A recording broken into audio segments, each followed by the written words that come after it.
But unfortunately, as great as those experiences were, those contemporary entertainment experiences you could have had in, let's see, this is May 10th, 1991 for the Beetlejuice NES game. Well, shit. Hey, guys, guess what? It was released by LJN and Rare. You see that LJN logo, and you automatically... My heart just sinks. Yeah, falls right automatically. It's like when you jump into cold water. Yeah, it stands for let's just not. Yeah, let's just fucking not. I'm out. Power the console right on down. Hey guys, remember how much kind of fun we had with Friday the 13th? Yeah, it's not here. See, okay, I was thinking about Friday. I was thinking more about the Nightmare on Elm Street game because once again we have Rare. And I thought, oh, maybe we got something here. That's actually what I meant. Oh, okay. I actually meant Nightmare on Elm Street. Remember how it's much? It's all just NES. Yeah, it's all this. That's just all there. Shit show. Some are less shitty than others. But let's remind our beautiful patrons.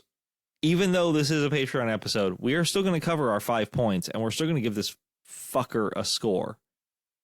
It's my birthday. I mean, I'm still going to be math boy. This is what is happening today. Let's see how many candles we're getting on this shit cake. Yeah, no kidding. Honestly, I'd be surprised. Gonna be more candles in Bible Adventures, I would imagine. I'd be surprised if it's as much as how old I am. So this will be fun. Oh, let's see. That's the challenge for. Yeah, that's not far to go. Yeah, thanks. All things considered, out of 100, right? Yeah. All right. So we do narrative structure, gameplay, visual, sound, and fun factor. You guys all know this. So let's start with narrative structure. My first question, does this make any sense if you have not seen the movie? No, it does fucking not. Yeah, I was trying to think, because I was thinking about that when I was rating the narrative, right? Like, you need to, well, okay, let's just say it. I gave it a 6. You gave it a 6. I gave it a 5. Okay. And the reason I gave it a 5 is because there is narrative. It is there. Yeah. But if you haven't seen the movie, it makes almost no sense. Right. If you have seen the movie, it still makes almost no sense. Yeah, it's like coasting on the, hey, you remember in the movie when Lydia was going to marry Beetlejuice? We got to get the wedding ring, you know. And it's like the illusion of, oh, there's a narrative arc here. But then you just go places and like, what is the goal in the game? Also, remember how Delia is so afraid of mice? No, she's not. That doesn't happen in the fucking movie, but it happens in the game. You have to find a mouse. There are certain things. Mouse is such a. There are certain things. Fucker. Yeah, it was. There are certain things that are so wildly consistent with the movie and how it functions. And then it is immediately removed to make one more little fetch quest that you have to do. It's weird. And that sucks. It's weird because at first, and at certain moments in the game, it just feels like, oh, okay, maybe, like, what is the story here? But I know the movie, and we're going through the environments of the movie in sort of an order.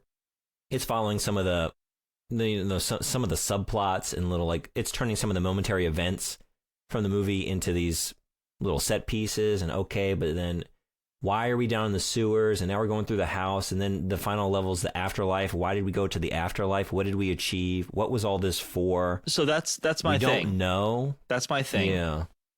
And it's actually making me consider going down to a 4. I haven't decided yet. I may decide momentarily. Mm-hmm. Why the fuck is this a Beetlejuice game? What is his mission? You know, once or twice, if you get enough game overs, that he wants to get to ghoul heaven. But we never see that. Why, does this game exist? Well, I don't know if you, in the manual. The manual, like the first, well, actually it's page 3. I'll just read it for you. Please do. This is the stated goal of the game.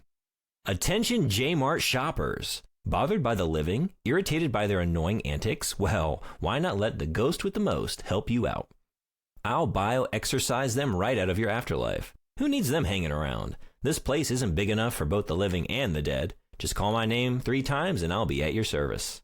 We'll trace all the steps leading up to your tragic demise. I'll show you how to scare off demons, monsters, and all sorts of weirdos. But don't forget, our real goal is to chase those ridiculous deetzes out of your charming old home. I really hate this charming bit, but work is work. Remind me to collect some extra lives along the way. Sometimes I get so caught up in scaring things that I forget to replenish my help voucher account. That sucks. So I read through the manual before playing the game, and I thought this was going to be a game about scaring the deetzes out of the house. And actually, the manual, and this is going to be more gameplay. I don't want to do too much of it. We'll get there when we, I guess, get into that subtopic, but the way it lays out the mechanics of the game and the goals of the game, I thought it was going to be a much different, more ambitious sort of experience. There's some wild ideas here, but that is not what this game is about. You do scare the deetzes. Kinda. Based on what you just read, just based on that manual read on what the game is supposed to be about, it has been lowered to a 4 for me. Like, it was already on the fence of being a 4. It's a 4.